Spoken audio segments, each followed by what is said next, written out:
Good morning, folks. I'm going to go ahead and get started. We probably have a few other folks logging in here um, as we kind of get started, but trying to be sensitive to everybody's time. I know it's a busy time of year for folks, and we appreciate people taking time to join us this morning. For those of you, and I think many of you, hopefully most of you I know, I'm John Elsesser. I'm Executive Director here at INPEA. And we are joined this morning by Allison Ibarra, who is the School Development Manager at Cambridge International. Um, Many of you know I was on the Graduations Pathways Task Force when that was put together. And during that time, that was the first time I heard of Cambridge International, which is an option in our graduation pathways. And then this year, during the legislative session, Cambridge International kept bubbling up. And House Enrolled Act 1549 included aspects of really codifying the relationship, from my perspective, with Cambridge International. And I just wasn't sure with our high school principals and our guidance counselors if Cambridge was on folks' radar. I know that, dual credit, AP, IB, all of those things are integrated into many of our schools, if not all of our schools. And I wanted to make sure that folks were aware that there was another option out there for students to be able to get college credit in high school, similar to AP and IB. So I decided to see if we could set up a time with Allison to kind of give you an overview and see if that's something that fits for your high school or provides opportunities for your students that maybe might provide an additional opportunity. So with that said, I am going to be quiet and I'm going to turn it over to Allison. So thanks, folks, for being here. Allison, appreciate you taking the time to kind of orient us and educate us about Cambridge International. Great. Thank you, John. Thank you for this opportunity. Good morning, everybody. And really, thank you for joining us during this busy time of year. As John mentioned, my name is Allison Ibarra. I'm a school development manager for Cambridge International. And Cambridge International Education, the world's largest provider of global education programs, has really found success in the US, serving a diverse student population with varying abilities, socioeconomic and cultural backgrounds, with over 500 Cambridge program schools, K-12 across the US. So I'm really excited to present our program information to you this morning. So I'm going to go ahead and get started here. I'm going to turn off my camera just so we don't have any distractions.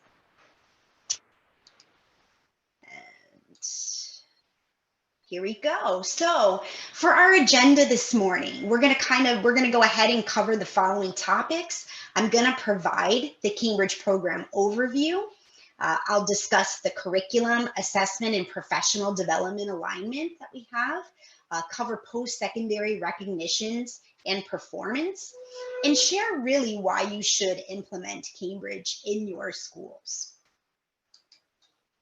So who is Cambridge and what is the Cambridge pathway?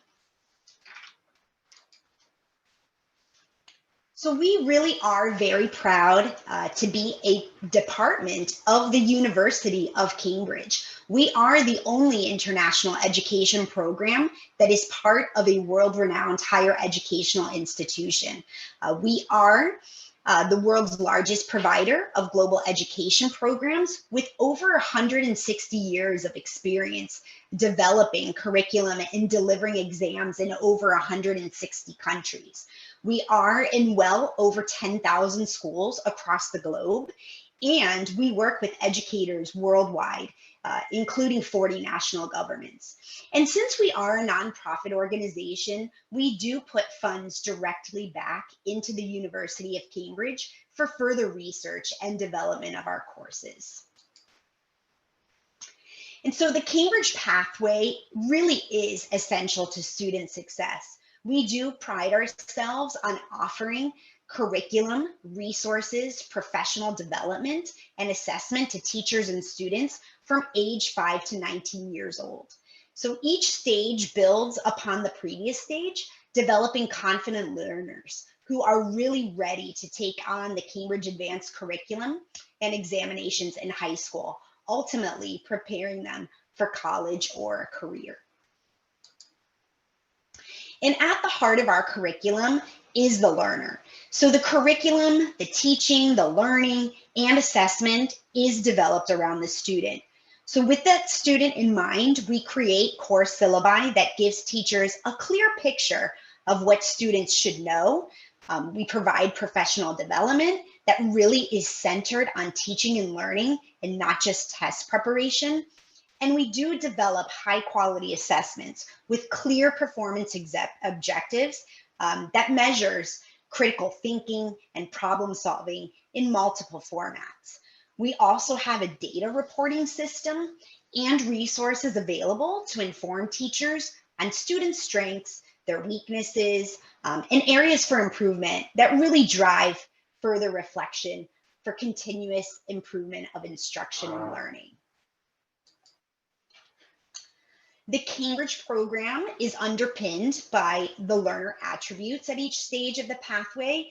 And really the ultimate goal of implementing these learner attributes in your school culture is to develop confident, independent learners who are eager and ready to take on the challenges of the 21st century and have those skills necessary to be critical thinkers and problem solvers.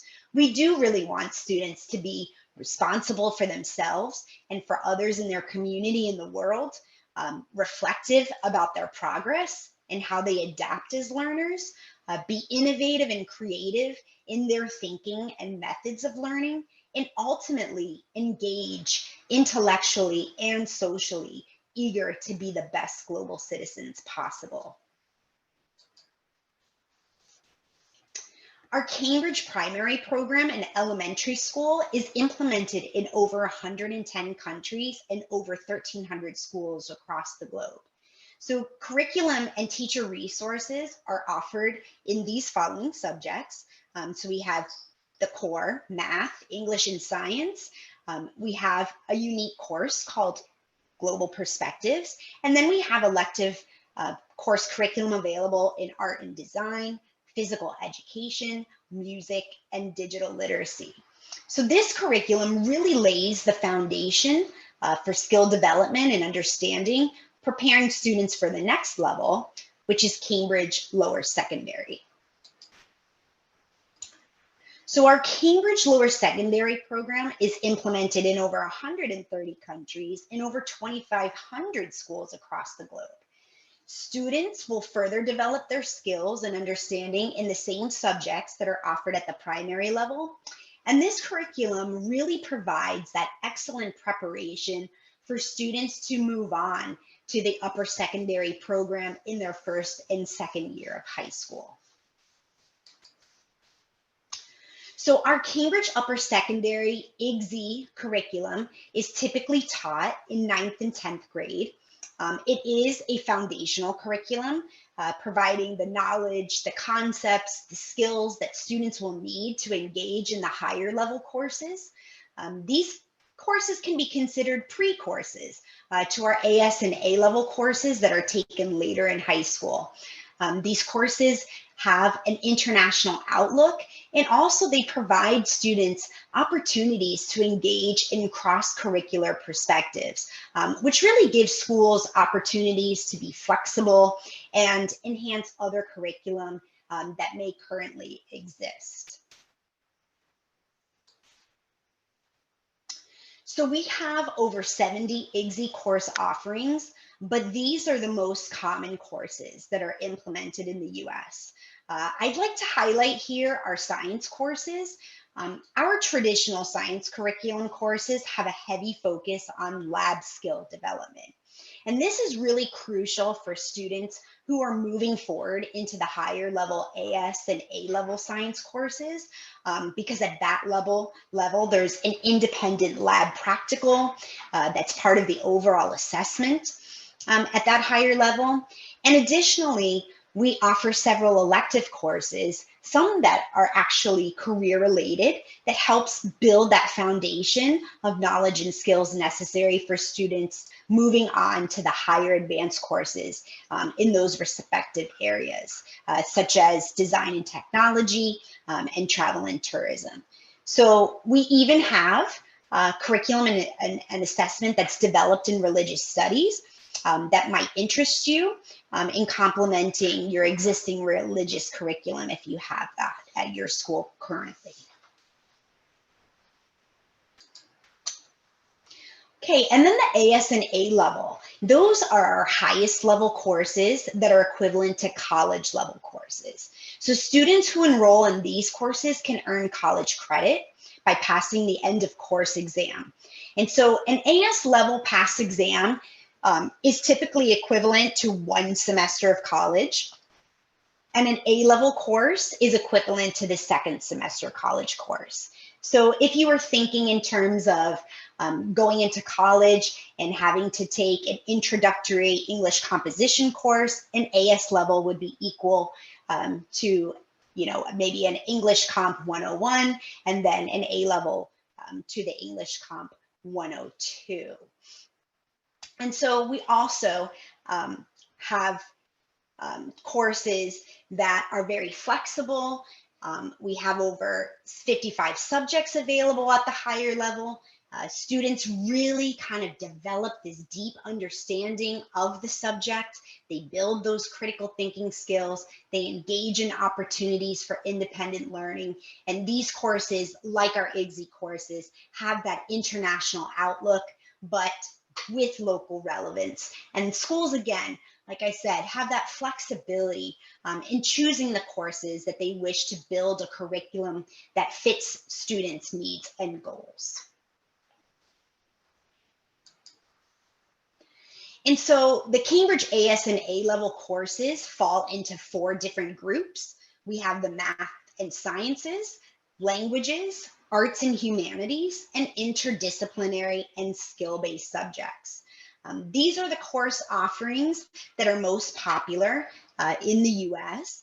Some course offerings that are unique to our program that are not offered by other advanced academic programs are digital media and design, media studies, design and technology, okay, which are all career related and integrate project-based learning into their overall assessment at the end of the course. And additionally, we have skill-based courses like thinking skills and English general paper that really set a good foundation of transferable skills such as argumentative writing, critical reading skills, as well as analytical and evaluation skills of informational text. And then the most unique and really globally minded course that we offer is the Global Perspectives and Research course. And so, like I said, our most innovative course, Global Perspectives, really develops the skills of research, analysis, evaluation, collaboration, communication, and reflective from the ages of 5 to 19. I call it the glue that binds the 3 program pathways together because each of the pathway has curriculum that's set and project-based learning activities that require students to assess and problem solve global topics from a personal, local, and global perspective. And so this course really places academic study in a practical, real-world context for students. So in the primary and lower secondary program, each year's program is made up of 6 challenges, and the global perspective skills are taught through a wide range of topics in those challenges. The program is very flexible so that schools can pick and choose which challenges they would like to implement and how they organize the teaching of those skills that are associated with the challenges. There are several resources available in the School Support Hub that assist teachers with instruction. And some of those topics that are covered in these global challenges I have listed here on the slide. And in my experience, the most popular topic challenges that I've seen implemented in schools at the primary and lower secondary level are disease and health, conflict and peace, tradition, culture, and identity, globalization, and the digital world.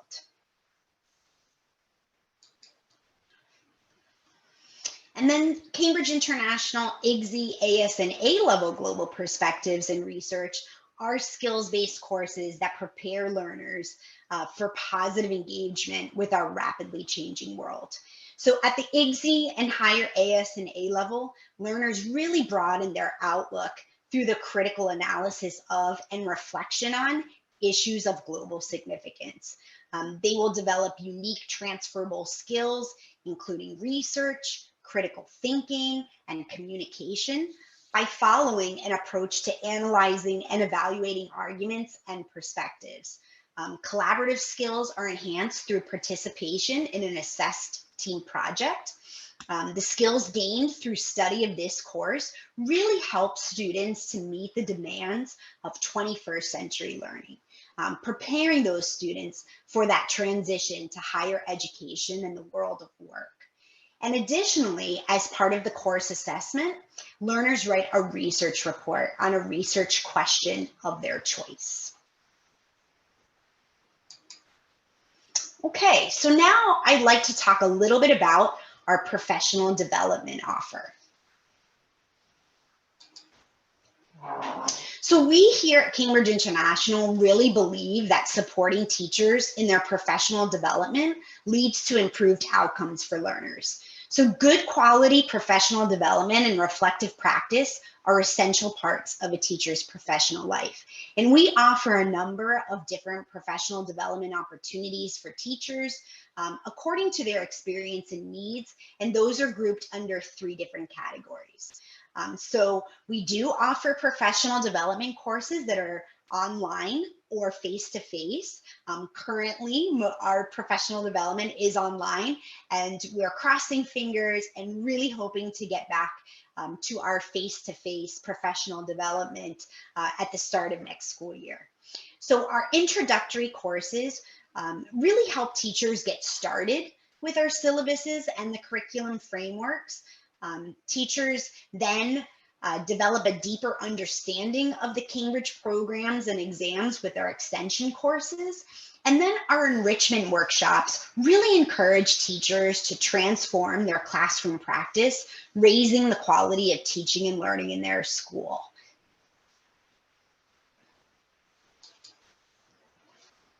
And then we do provide a wide range of support for teachers so that they can give learners the best possible preparation for Cambridge programs and exams. So our support material is available online through the School Support Hub. We do support teachers at each stage of lesson planning. So resources will include syllabuses, specimen papers, which are model exam papers, schemes of work, which is lesson plan activities and units of study, and teacher guides. And our support really helps teachers understand the standard of Cambridge exams so that students are well prepared and effective in their pursuit of passing exams. So resources around assessment include that ability to have access to previous exam papers, to mark schemes, which are the grading rubrics for those past exam papers, and example student responses. And then also available are principal examiner reports that describe the candidate's overall performance on each part of the exam, which really provides insight into some common mistakes that teachers and students can explore further in class. Okay, so a little bit about our assessments. So we really believe that good assessment lies at the heart of a good education, and we feel that our assessments are designed to be fair, valid, reliable, and practicable, so that every Cambridge exam provides a true picture of a student's ability. So our end of program check checkpoint assessments in 5th and 8th grade give students that focus, motivation, and challenge that schools are looking for students. We assess what is really of greatest value to our students, and that's deep subject knowledge and that conceptual understanding and those really crucial higher order thinking skills.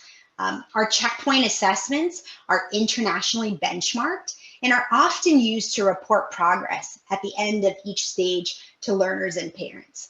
So those Cambridge primary and Cambridge lower secondary progression tests are internal assessments that are designed for use in the classroom. You can administer those progression tests at any time in the year and as many times as needed. And they are really great for tracking and reviewing your learners' progress over time and will enable you to give structured feedback to learners and provide evidence of learning to parents.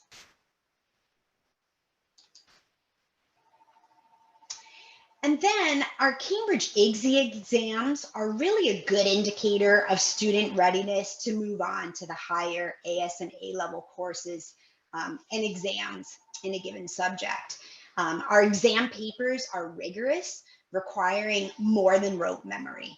Students must generate written answers in essay format or short answer responses rather than multiple choice components. Test questions gradually remove scaffolding, and students really must be able to apply knowledge in unfamiliar contexts. And like I kind of mentioned before, additionally, students that are taking exams in the science courses like biology, chemistry, and physics have that independent lab practical assessment requirement that requires students to conduct a lab sight unseen and record results and answers to questions. And no other advanced academic program assesses students in this way. And preparation for this exam component truly develops necessary lab skills needed to be successful in courses with lab requirements in college or university. Okay, so I wanted to share a sample biology exam question so you could see what I'm talking about. This is a sample question from an IGSE biology exam. And as you can see here, the student is initially asked to recall knowledge, right, by identifying parts of the flower provided in the diagram. And then the student is asked to abstract appropriate knowledge and then further explain how the flower is adapted for insect pollination, referring back to features in the diagram provided. And then eventually the student is required to apply knowledge in a real world context. And I always like to read this question because I think it's very interesting to see that progression.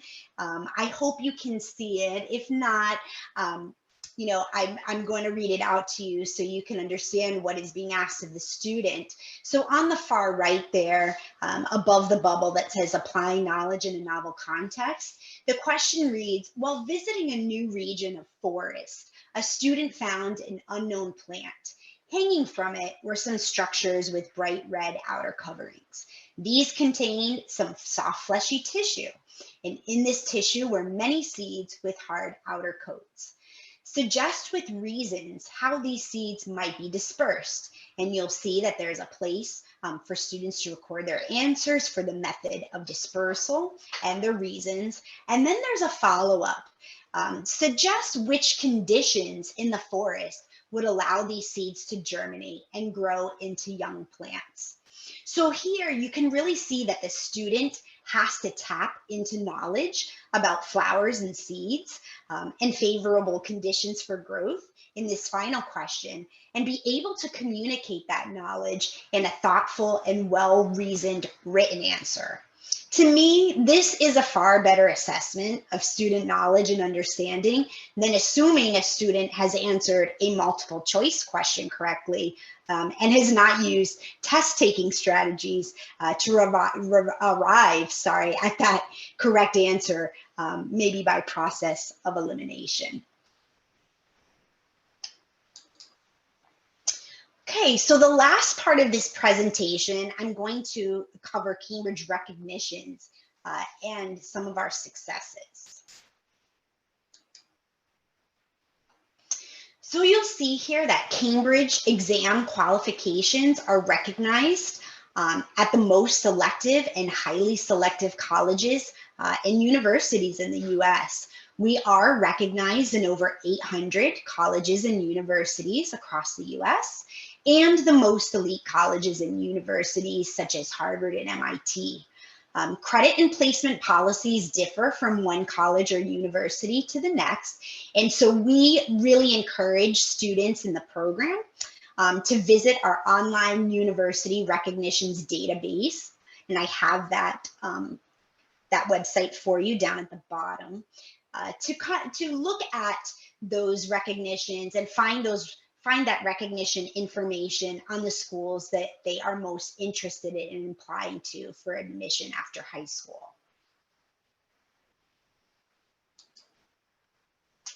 And then currently, Cambridge is recognized in 15 colleges and universities in the state of Indiana, and I've listed them here. But as John had mentioned, recently in the legislation session, House Enrolled Act 1549 was passed. That will require all public universities to provide academic credit for Cambridge AS or A-level exam scores of E or higher. And E is the minimum passing grade on a Cambridge AS or A-level exam.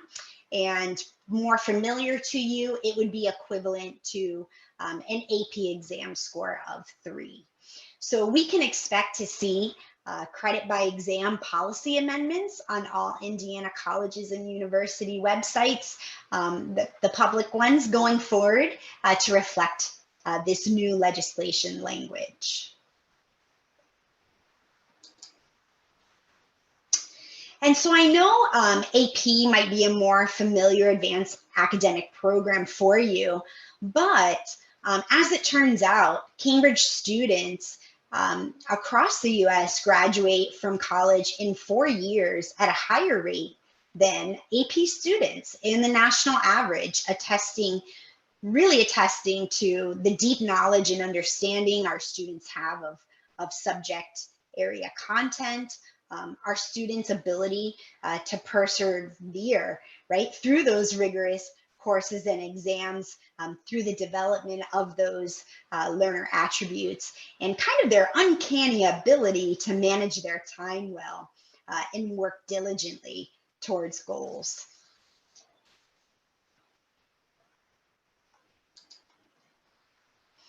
And then most recently, we engaged in a research study with Florida State University to track student graduation rates at 4 and 6 years.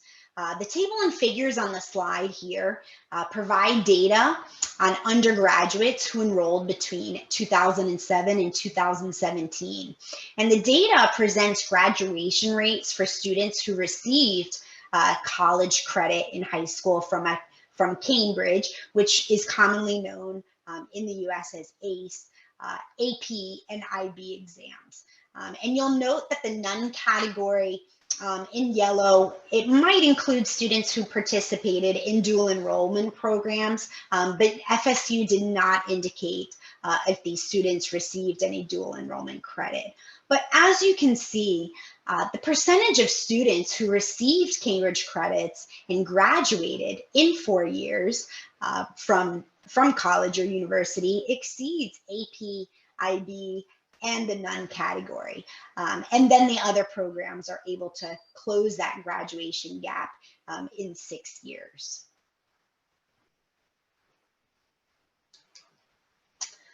Okay, so why Indiana? Why bring the Cambridge program to schools in Indiana? Cambridge really does provide a world-class education, preparing students to meet the demands of post-secondary education and 21st century workplace requirements in an ever-changing global economy.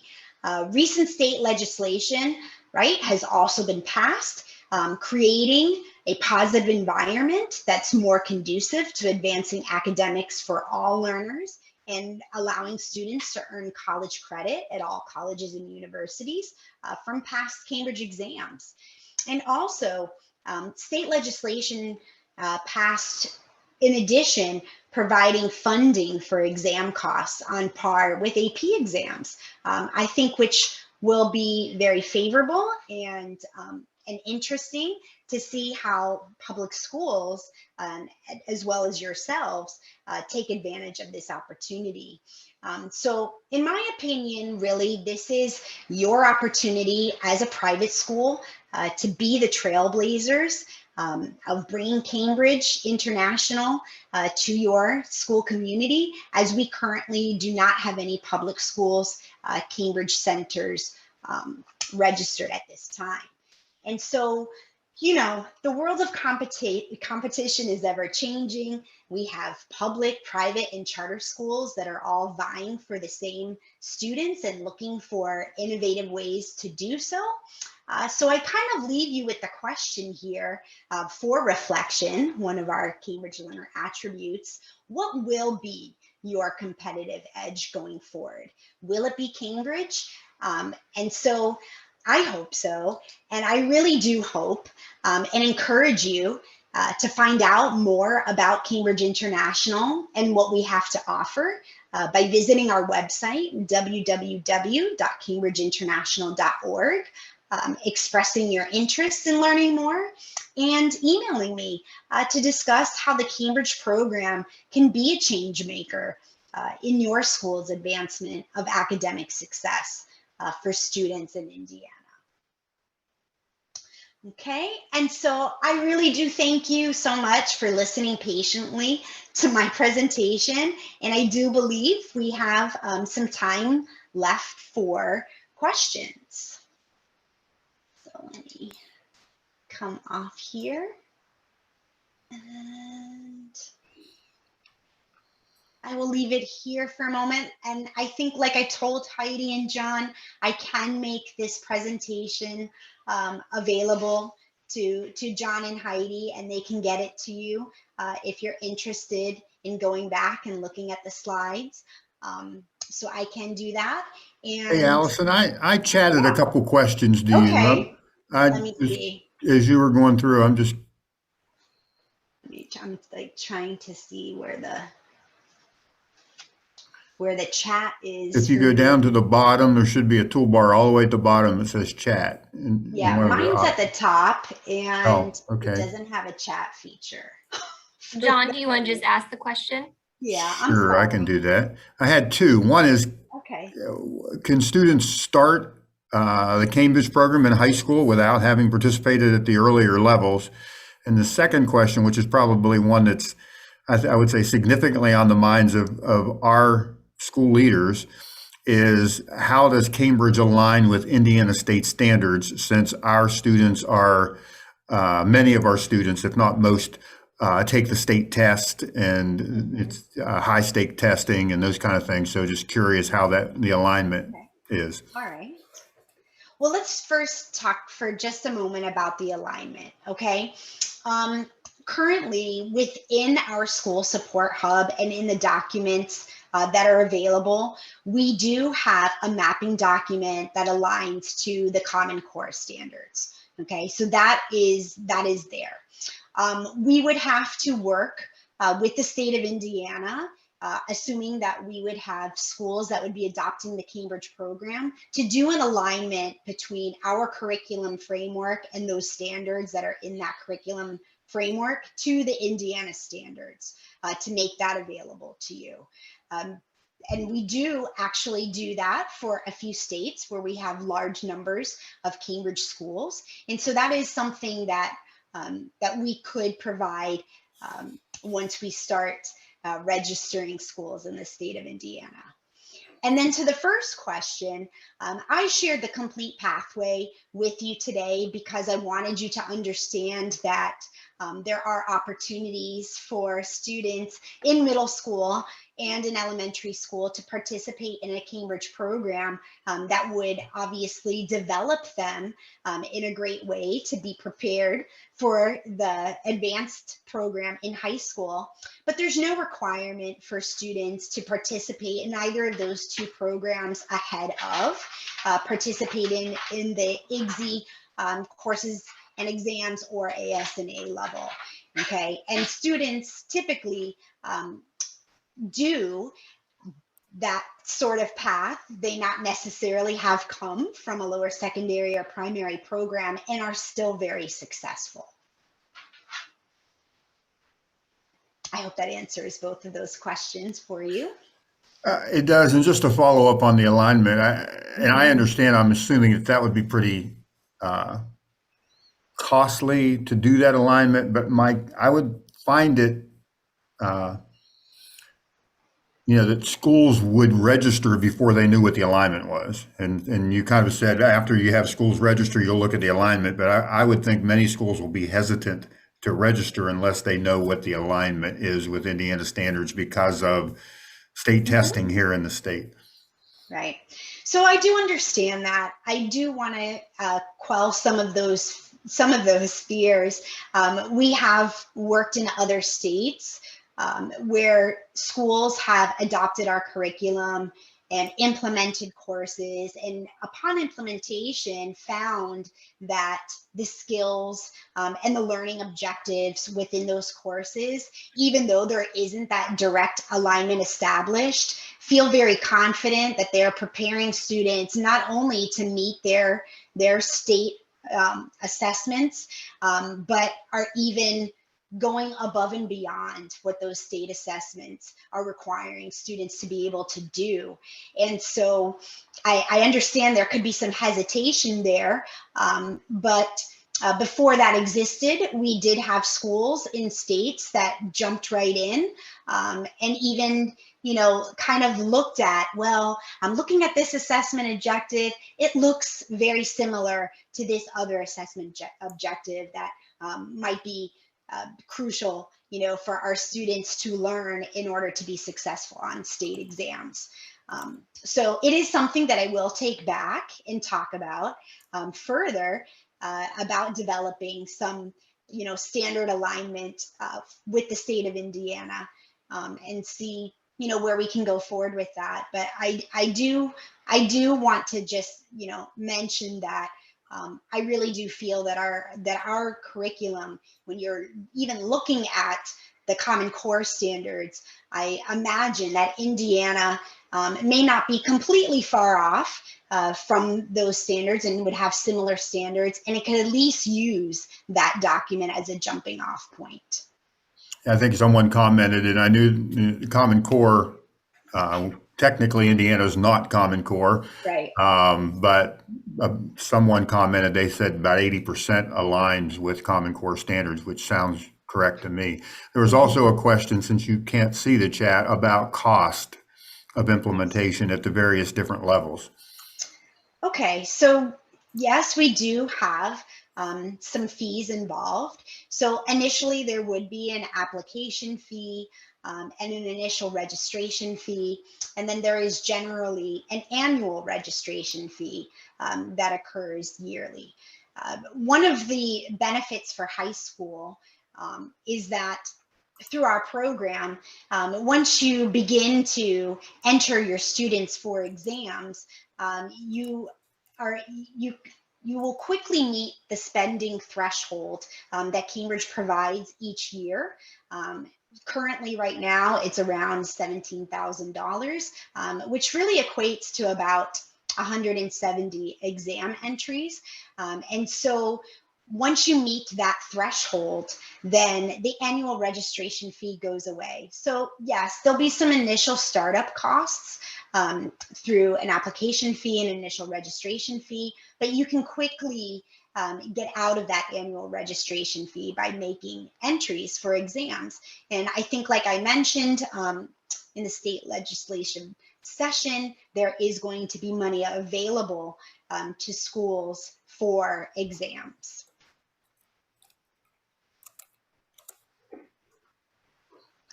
Any, am I muted? I forget. No, I hear you. I had to look down at my mute button. Yeah. Any other questions for Allison? And I'm sure if Allison provides the slides, this is being recorded, so Heidi can provide that to any of the folks who registered for the session. Any other questions? Well, if you, Allison's contact information is right there on the slide. Feel free to reach out to her with any kind of individual follow-up, and we'll kind of watch and see how the Cambridge move into Indiana plays out, and see if any of our non-public schools are a part of that. So, Allison, thanks for taking the time to be with us, and helpful for me. Like I said, I had a general idea, but appreciated getting the overall overview of the program, and the quality of what's involved, and the rigor of what's involved in the Cambridge program compared to the others. So appreciate that very much, folks. Thanks for joining us, and have a great day. We'll be talking to you soon, I'm sure. Great. Thank you so much, everybody. Take care. Take care.